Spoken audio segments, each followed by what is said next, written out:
قال لي، وفعلا قال لي، وتاني قال لي.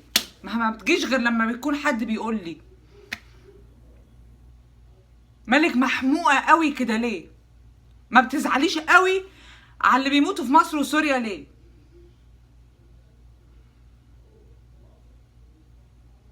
ايش عرفك ان احنا العرب الامريكان او المسلمين الامريكان ما بنعملش حاجه لمصر، او السوريين اللي بيجوا؟ ايش عرفك احنا بنحس بايه؟ تعال اقول لك بقى.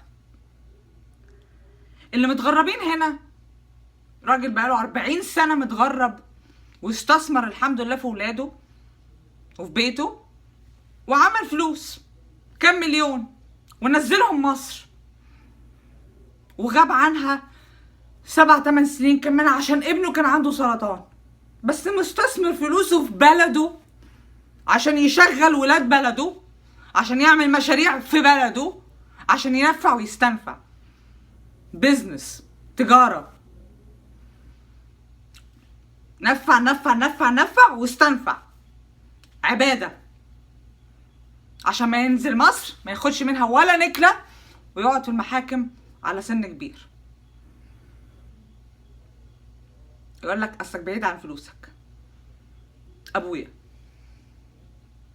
ايش عرفك ان احنا ما نحطش كل مجهودنا اللي بنتعلمه هنا في بلدنا؟ مستشفى السرطان، ايش عرفك ان واحد زي جوز اختي ده مثلا ما بيجمعش كل سنه مره ولا كل 6 شهور مره مؤتمرات عشان البيزنس مان اللي هنا والبروفيشنالز اللي هنا put the money there، يحط فلوسهم في المستشفى دي، ويا رب يكون 100% من الفلوس بتنزل فعلا للمرضى. احنا لازم نقول لك احنا بنعمل ايه؟ احنا بنعمل، ما بنتكلمش، ما بنقعدش نتفرج على الاخبار ونحشش ونقول يا اللي حصل والسياسه وليه وما بنعملش اي حاجه. تيجي انت على موقف انساني. انا عايشه في تامبا، في اورلاندو دي على بعد ساعه مني، بروح اتعشى عند اختي عايشه هناك وباجي. اختي محجبه، حبيبه اللي هي بقى انتوا عارفين حبيبه ايه بالنسبه لي، روحي.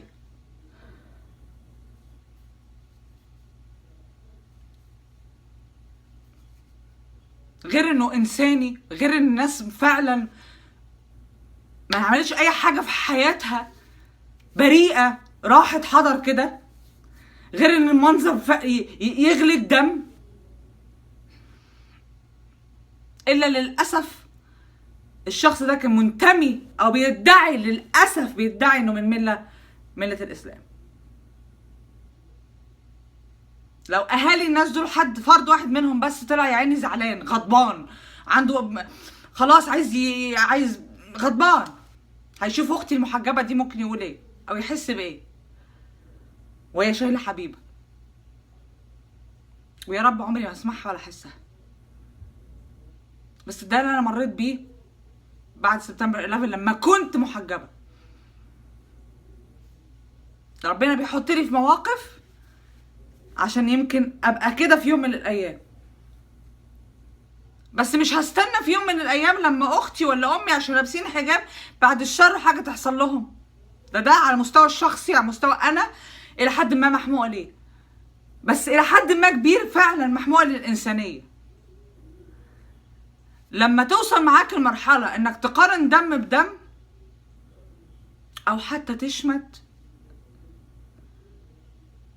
يبقى انت عايش في اكتر وقت دارك في حياتك، انت عايش في ضلمه كبيره جدا. احنا عندنا بقى ايه الثقافه، انا داخله مثلا شغلي معاكم، احنا بنحاول ننمي الثقافه، تفكير الشباب بالذات، لان احنا so confused, so fucking confused, it's not even normal. الشباب المصري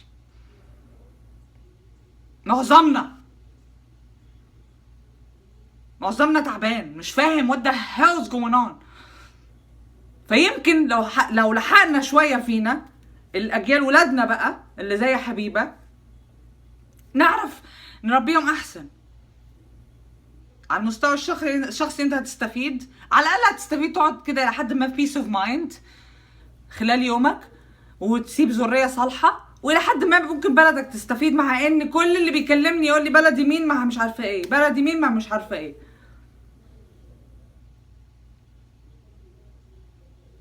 انا مش مصدقه ان انا وصلت لمرحله ان حد من صحابي فعلا يتكلم معايا ويقول لي انتي محموقه ليه ومش محموقه ليه والكلام ده كله ليه. وفي نفس الوقت if you notice احنا اهو في الحادثه نفسها لسه جزء مننا زي جوز اختي لمم الناس والعرب وكله وعمل واك بحالها فور سبورت، وراح متبرع بالدم وفايرال، والنيوز بتتكلم عنه، المسلم اللي بيتبرع الدم للناس. لازم الناس في امريكا تعرف احنا يعني ايه مسلمين واحنا صايمين. اخويا اهو الصغير، انا ماليش دعوه باي حاجه في اي حاجه في اي حته، عنده 19 سنه، مخلص شغله، مخلص كليته وشغله، وقاعد بيذاكر قدام بتاعت الباص بتاع الدم عشان يتبرع، وخايف ان صيامه كمان يتكسر، فبيسأل بابا هو الصيام هيتكسر لو اتبرعت بالدم؟ دي الانسانيه، دي رجالتي، دي الرجاله اللي في حياتي الحمد لله، اللي بينزل فلوس يستثمرها في مصر، واللي بيعمل كل اللي يقدر عليه في شبابه عشان خاطر يساعد بلده من بعيد، والصغير في السن اللي بيعمل اللي هو انا مش فاهم حاجه في اي حاجه، بس لا في موقف انساني وهعمل. دول الليدرز ودول مصريين، وانت قاعد بتلف سجارتك وبتشمت. عيب، عيب قوي، عيب الضلمه اللي انت عايش فيها.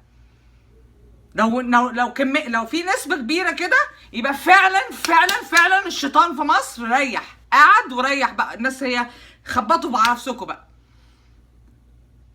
لو في نسبه كبيره كده، اللي مصبرني ان في نسبه كويسه، في ناس فعلا كويسه وقاعده خايفه تتكلم، خايفه تعبر عن نفسها، خايفه تحط دماغها بره وتقول انا بفكر في كذا، طب عندي مشروع كذا، طب عندي فكره كذا، خايفه تحس بشعور حلو، خايفه تروح تخس عشان واحده ما تحسدهاش. ازاي تعيشي بالخوف ده؟ خايفه تخسي وتتكلمي ان انت بتخسي عشان ما تتحسديش؟ للدرجه دي، للدرجه دي النفوس. I'm gonna just leave you with that thought and I am not sorry for being angry معاكم، مع الجزء اللي بيفكر بالاسلوب ده. الجزء التاني على راسي دايما، وعمري ما يعني بالعكس انتوا اللي مخليني دايما الحمد لله بقول الحمد لله. كفايه دعوات الامهات اللي بتكلمني. سلام.